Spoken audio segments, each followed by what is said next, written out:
జై శ్రీమన్నారాయణ. ఈరోజు తిరుప్పావై 10వ పాశురము, దాని యొక్క భావము తెలుసుకుందాము.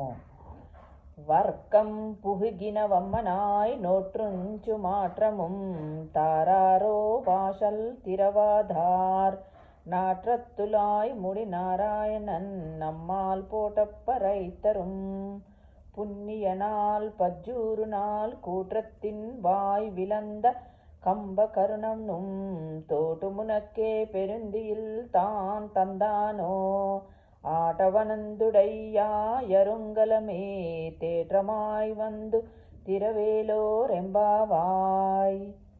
దీని యొక్క భావము: నోము నోచి శ్రీకృష్ణ సంశ్లేష సుఖానుభవమును పొందుచున్న ఓయమ్మ, తలుపును తెరువుము.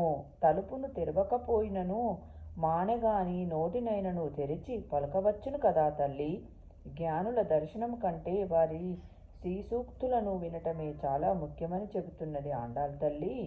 పరిమళాలను వెదజల్లే తులసీమాలలను కిరీటముగా ధరించిన శ్రీనారాయణుడు మనచే స్తోత్రము చేయబడిన వాడై సంతసించి మనకు వతోపక్రణాలను ఇచ్చును కదా. పూర్వమొకనాడు ధర్మస్వరూపుడైన పరమాత్మ రామావతారుడై అవతరించి కుంభకర్ణుని సంహరించాడు.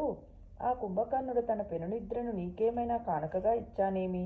ఓ పెద్ద నిద్ర కలదానా, లేచిరమ్ము. నీవు మాకు శిరోభూషణమైన దానివి కదా.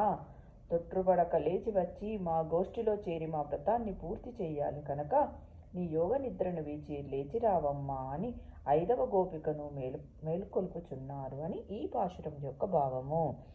జై శ్రీమన్నారాయణ. రేపటి వీడియోలో 11వ పాశురము, దాని యొక్క భావము తెలుసుకుందాము.